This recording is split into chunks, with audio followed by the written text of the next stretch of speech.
ኦኬ ተማሪዎች በዚህ ቪዲዮ ደግሞ የምናየው the fourth lesson on your chapter which is about reproduction in plants ነው። so reproduction in plants በሁለት ከፍለን እናየዋለን። የመጀመሪያው reproduction in flowering እና ከዛ ደግሞ non flowering plants ማለት ነው። let's start with the non flowering plants. so if you remember በflowering and በnon flowering plants መካከል ያለው ልዩነት ምንድነው ተባብለናል። flowering plants በፍላወር ነው ፕሮዲዩስ የሚያደርጉት ወይም ሪፕሮዲዩስ የሚያደርጉት።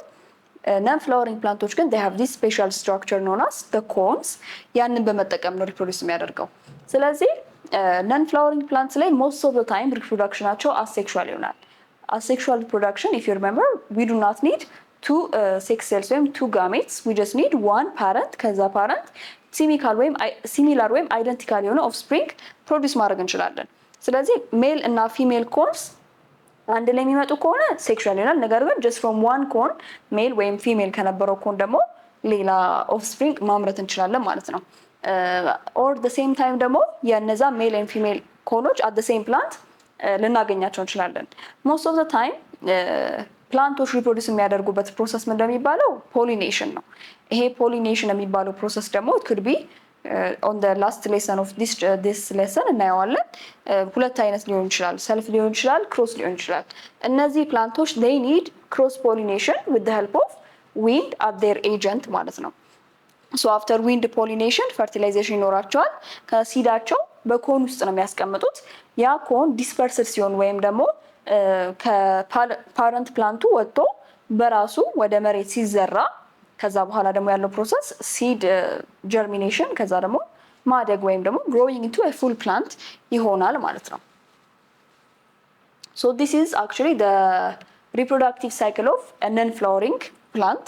so first አሁን እዚህ ጋር they had cones special type of reproductive structure known as እቺ ናት ኮኗ ማለት ነው።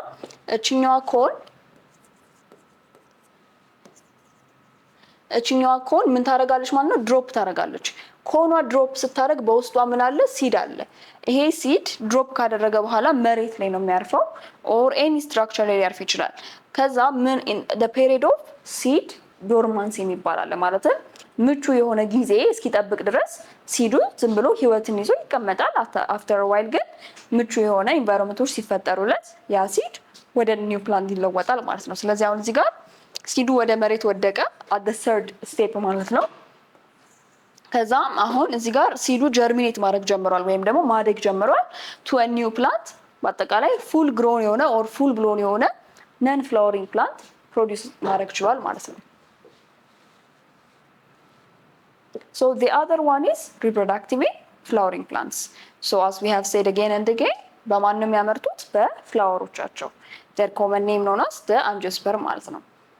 so ስለ በፍላወር ከሆነ ሪፕሮዲዩስ የሚያደርጉት ስለ ፍላወር ዲፍረንት ፓርቶች ደግሞ we have to understand አንድ ፍላወር ዲፍረንት ፓርቶች አሉት። የመጀመሪያው ሴፓል የሚባለው ወይም ፍላወሩን የሚያቅፈው የቅጠል አይነት ነው። ትንሽ ከሌሎች የቅጠል አይነቶች ይለያል። it's known as the sepal ወይም ፕሮቴክት ያደርገዋል። ሌላው ፔታል ነው። ፔታል ደግሞ the most colored part of the flower ወይም ደግሞ አሁን አበባ ስናይ ቀይ ነው፣ ቢጫ ነው፣ ሰማያዊ ነው እንላለን አይደለ? ስለዚህ እነዚህን አበባዎች ቢጫ፣ ቀይ፣ ሰማያዊ የምንለው ፓርታቸው እንደሚባለው ፔታል ማለት ነው። ከዛም በመቀጠል ስታመን ኤንድ ፒስትል the male and the female part of the flower አለ ማለት ነው። ሪፕሮዲዩስ እንዲያደርጉ የሚያደርጋቸው ፓርቶች ናቸው። the male part ማን ነው የሚባለው? ስታመን ነው የሚባለው። the female part ደግሞ ፒስትል ማለት ነው። so sepals ወይም ካሊክስ የሚባሉት ቅድም እንዳልኳችሁ ምን አይነት ናቸው? the green leaf structure ነው ያላቸው። እነዚህ ናቸው ሴፓል የምንላቸው 1 2 3 4 እነዚህኞቹ ማን ነው የሚባሉት? ሴፓልስ ነው የሚባሉት ማለት ነው። በመቀጠል the most colored part የምንለው of the flower ማን ናቸው? ፔታልስ የምንላቸው እነዚህ ናቸው። the male and the female part of the flower እዚህ ጋር የምናገኘው ነው። አሁን ይሄ the female part ነው። በአጠቃላይ እዚህ መካከል ላይ የምታገኙት this is the female part። እዚህ ፊሜል ፓርት ውስጥ የተለያዩ ፓርቶች አሉ። ስቲግማ፣ ስታይል፣ ኦቫሪ፣ ኦቪዩል እና ኤግ ማለት ነው። እነዚህ ፓርቶች ውስጥ ነው አሁን እዚህ ጋር ነው ፈርቲላይዜሽን ሀፕን አድርጎ ሪፕሮዳክሽን የሚፈጠረው ማለት ነው። እዚህ ጋር ከጎን የምታዩት ደግሞ ይሄ the male part of the flower ነው። ይሄኛው ስታመን ነው የሚባለው። አንተር ኤንድ እዚህ ጋር ደግሞ ስታመን ወይም ደግሞ ስቶክ አለው ማለት ነው ረጅም። እዚህ ጋር የሚከማቹ ፖለን ግሬንስ አሉ። እነዚህ ፖለን ግሬኖች ወደዚህ ሲገቡ ነው ማለት ነው ሪፕሮዳክሽን ኢን ፍላወሪንግ ፕላንትስ የሚፈጠረው ማለት ነው። ሶ ኢን ፍላወሪንግ ፕላንትስ ዊ ኩድ ሃቭ ኮምፕሊት ፍላወር ሊኖር ይችላል ወይም ኢንኮምፕሊት ወይ ፐርፌክት ኢምፐርፌክት ፍላወር ሊኖር ይችላል። ኮምፕሊት ፍላወር ላይ ሁሉም ፓርቶች ይኖራሉ ቅድም ያወራናቸው ፔታል፣ ሴፓል፣ ሜል እና ፊሜል ፓርት። ፐርፌክት ፍላወር ላይ ደግሞ ማናቸው መኖር ያለባቸው ማለት ነው the male and the female part። the male and the female part የሌሉባቸው ፍላወሮች ግን ኢምፐርፌክት ወይም ደግሞ ኢንኮምፕሊት ፍላወር እንላቸዋለን።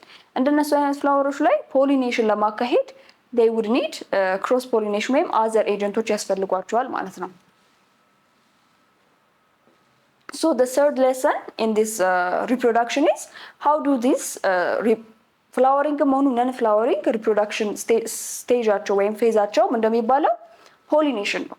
I'm sure you guys are familiar with this term. Pollination ማለት is the transfer of pollen grains from anther to stigma። ምንድነው ስራው? ከሜል ፓርት ኦፍ the flower ላይ ወደ ፊሜል ፓርት የሚተላለፍ ወይም ትራንስፈር ሲደረግ it's considered pollination። ለምንድነው ፖሊኔሽን ያለው? ትራንስፈር የሚደረጉት ፖለን ግሬንስ ናቸው። ከሜል ፓርቱ ላይ ፖለን ግሬንስ የሚባሉ ቅድም እንዳሳየዋችሁ እዚህ ጋር ማለት ነው። እዚህ ውስጥ ምን አሉ? ፖለን ግሬንስ አሉ። ከዚህኛው አሁን ለምሳሌ እዚህ ጋር ቢሆኑ ወደዚህኛው ሲተላለፍ it's considered pollination ማለት ነው። ሶ ሁለት አይነት ፖሊኔሽን አለ። የመጀመሪያው ሰልፍ ፖሊኔሽን ነው። ሰልፍ ፖሊኔሽን only happens in complete ወይም ደግሞ perfect flowers ላይ። ኮምፕሊት ወይም ፐርፌክት ፍላወር ላይ እንዳወራ ነው ሜልም ፊሜል ፓርት አብረው ስለያዙ በቀላሉ ከሜሉ ፓርት ላይ ወደ ፊሜል ፓርቷ ፖለን ግሬን መተላለፍ ስለሚችል አንዱ ፍላወር ራሱን በራሱ ሪፕሮዲውስ ማድረግ እና ፖሊኔት ማድረግ ሲችል it's considered self pollination። ከዛ በተቃራኒ ግን ክሮስ ፖሊኔሽን ላይ when it's an incomplete ወይም an imperfect flower ምን ያስፈልገዋል ማለት ነው? ከሜል አሁን ለምሳሌ እኛ ያለን አበባ ፊሜል ፓርት ብቻ ቢሆን ያለው ሌላ አበባ ደግሞ ሜል ፓርት ብቻ ቢሆን ያለው ከዛ ሜል ፓርት ላይ ፖለን ግሬንስ ኬሪ ተደርገው መጥተው ወደዚህ ፊሜል ፍላወር ፊሜል ፓርት ብቻ ወዳለው ፍላወር መግባት አለባቸው። ያ ፕሮሰስ ምንድነው የሚባለው? ክሮስ ፖሊኔሽን ነው። ክሮስ ፖሊኔሽን ደግሞ ሀፕን እንዲያደርግ ምን ያስፈልገናል? ኤጀንቶች ያስፈልጉናል። ለምሳሌ እንደ አኒማል፣ ዊንድ፣ ሌሎች ፕላንቶችም እንደዛ እንደ ኤጀንት ወይም ኢንሴክቶች ሊያገለግሉ ይችላሉ ማለት ነው። ሶ this pollination ስቴጆች አሉት። የመጀመሪያው ፖለን ቲዩብ ፎርሜሽን ነው። ፖለን ቲዩብ ፎርሜሽን ማለት ቅድም ያየነው ፍላወር ላይ there is አንድ ሎንግ የሆነች ቲዩብ አለች። ያቺ ቲዩብ ፎርም መደረጓ ከሜል ፓርቱ የሚመጣውን ፖለን ግሬን ከስቲግማ ወይም ደግሞ ከኦፕኒንግ ኦፍ the ፊሜል ፓርት ወደ ታች እንዲሄድ ያቺ ኔክ ታገለግላለች። ስለዚህ ይሄ ፖለን ቲዩብ ፎርሜሽን ፖለን ግሬንስ ላንድ አድርገው ወደ ዳው ወደ ስታይሉ በአጠቃላይ እንዲገቡ የሚያደርግ ሌላ አንድ ቲዩብ ፎርም መደረግ አለበት ማለት ነው። ከዛ በመቀጠል አሁን ይሄ ፖለን ግሬን ከገባ በኋላ there is the egg part of the female ያንን ኤግ ምን ማድረግ አለበት? ፈርቲላይዝ ማድረግ አለበት። ፈርቲላይዝ ካደረገ በኋላ የሚፈጠረው ዛይጎት ነው። ያንን ዛይጎት ነው አሁን ወደ ኒው ፕላንት እንዴት እንደሚፈጠር ፕሮሰሱን የምናየው ማለት ነው። So once the zygote has been formed it's considered a fertilized ovule። ኤጉ ምን እንለዋለን ማለት ነው? ፈርቲላይዝድ ኦቪዩል ነው የምንለው። ያንን ፈርቲላይዝድ ኦቪዩል ፍላወሪንግ ፕላንት ከሆነ በፍሩቶች ውስጥ ታቅፎ ይቆያል ማለት ነው። ይሄ ፈርቲላይዝድ የሆነ ኦቪዩል ከዛ ማቹርስ ወደ ምን ያደርጋል? ሲድ ወደ ዘር ያድጋል ማለት ነው። አሁን ይሄ ኦቪዩል ፈርቲላይዝድ የነበረው ወደ ዘር ወይም ደግሞ አሁን ለምሳሌ ብርቱካን ስትበሉ ምን አግኝታችሁ ታውቃላችሁ? ፍሬ አይደለ? ያቺ ፍሬ ፈርቲላይዝ ከተደረገ ኦቪዩል ማቹር አድርጋ ወደዛ ሲድ ስቴጅ የደረሰች ፍሬ ነች ማለት ነው። ስለዚህ ወደዛ ያድጋል። ከዛ ማቹርስ ኢንቱ ፍሩት በመጨረሻም ደግሞ ወደዛ ደረጃ ደግሞ መድረስ ምን ይችላል? ወደ ፍሩት ሊቀየር ይችላል። ይሄ ሲድ አንዳንዴ እዛው ሊቀር ይችላል፣ አት ሴም ታይም ደግሞ ወደ ፍሩት ሊቀየር ይችላል ማለት ነው። ሶ the third step in pollination is the seed and fruit formation ነው። So once the ovule is fertilized ovule ነው የሚባለው። ያ fertilized ovule it's considered seed ወይም ዘር። ያ ዘር ደግሞ የፍሩት ሳይሆን የሚበላ ሳይሆን ፍሩቶች ውስጥ የምናገኘው ታይፕ ኦፍ ዘር ማለት ነው።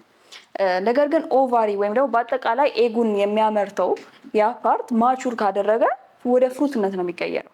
ስለዚህ ሪሜምበር ኦልዌይስ a matured ovule ማለት ፈርቲላይዝ የተደረገው ኦቪዩል ማቹር ሲያደርግ ዘር ወይም ደግሞ ሲድ ነው የሚሆነው። ነገር ግን ያቺን ኦቪዩል የሚያመርታት ኦቫሪው ራሱ ማቹር ካደረገ ወደ ማን ነው የሚቀየረው? ወደ ፍሩት ነው የሚቀየረው ማለት ነው። ከዛ በመቀጠል ያ ሲድ ምን መሆን አለበት? ዲስፐርስድ መሆን አለበት። ዲስፐርስድ ሆኖ ወደ ምን መውደቅ አለበት? ወደ መሬት ወድቆ ድጋሚ ወደ ኒው ፕላንት ማደግ አለበት። ዲስፐርስ ማለት መበተን እንደማለት ነው። ስለዚህ ሲዱ ከፕላንት ፓረንቱ ወጥቶ ወደ ራሱን ወደ ቻለ ወደ ሌላ ሶይል መድረስ አለበት ማለት ነው። scattered away from the parent plant either by wind ወይም water or ሌሎች ኤጀንቶችን scattered ይሆናል ማለት ነው። ከዛ ሲዱ there is going to be a seed dormancy እና germination period ዶርማንሲ እና ጀርሚኔሽን የሚባሉትን ዲፕሊ እናያቸዋለን። በቀላሉ ግን ሲዱ ደግሞ የሚመቸውን ኢንቫይሮንመንት እስኪያገኝ ድረስ አያድግም። ስለዚህ ያንን የሚመቸውን ኢንቫይሮንመንት የሚጠብቅበት ፔሪድ ዶርማንስ ይባላል። ካገኘ በኋላ መብቀል ሲጀምር ደግሞ ኢትስ ኮንሲደርድ ጀርሚኔሽን ማለት ነው። ሶ ዲስ ኢዝ ዘ ፕሮሰስ ኦፍ ፖሊኔሽን ማለት ነው። ሶ መጀመሪያ እዚህ ጋር ምን አለ? ፈርቲላይዜሽን አለ። ሶ ፈርቲላይዝድ የነበረው ኦቪዩላችን ወይም ዛይጎቱ ወደ ማን ነው የሚያደርገው? ወደ ኢምብሪዮ ነው። ይሄ ኢምብሪዮ ኢትስ ኮንሲደርድ ሲድ ማለት ነው። ማቹርድ የሆነው ኦቪል ወይም ዛይጎቱ ሲድ ነው የሚባለው። ያው ዲፍረንት ፓርቶች አሉት፣ እሱንም እናየዋለን ኢን ዘ ኔክስት ሌሰንስ ማለት ነው። አሁን ይሄኛው ማቹር አድርጎ ሲምፕል ፍሩት ዴቨሎፕስ ፍሮም ዘ ኦቫሪ። ማቹርድ የሆነው ኤምብሪዮ ሲድ ወደ ኢምብሪዮ ያደገ፣ አት ሴም ታይም ደግሞ ኦቫሪው ወደ ምን ያድጋል ማለት ነው? ወደ ፍሩት። ከዛ ሲዱ ወደ ፍሩት አድጎ ሲዱ ከወጣ በኋላ ምንድነው የሚሆነው ማለት ነው? እዚህ ጋር ወደ ዲስፐርስድ ይሆናል። ዲስፐርስድ ሆኖ የሚፈልገውን ኢንቫይሮንመንት ሲያገኝ ጀርሚኔት ያደርጋል። ጀርሚኔት ካደረገ በኋላ ማቹር አድርጎ የራሱን ፕላንት ይሆናል ማለት ነው። ሶ በአጠቃላይ ስለ ሪፕሮዳክሽን ኢምፕላንትስ የነበረ ሌሰን ይህን ይመስላል። የመጀመሪያ ላይ ነን ፍላወሪንግ እና ፍላወሪንግ ፕላንትስ እንዴት ዲፍረንት ሜካኒዝምስ ወይም ደግሞ ዲፍረንት ፕላንት ፓርት ተጠቅመው ሪፕሮዱስ እንደሚያደርጉ አይተናል። በመጨረሻም ደግሞ ፖሊኔሽን ወይም ደግሞ ፕሮሰስ ኦፍ ሪፕሮዳክሽን ኢምፕላንትስ ምን እንደሚመስል አይተናል ማለት ነው። ሶ ቀጣይ የምናየው ሲድስ ነው የሚሆነው። እስከዛ ሌሰናችን ድረስ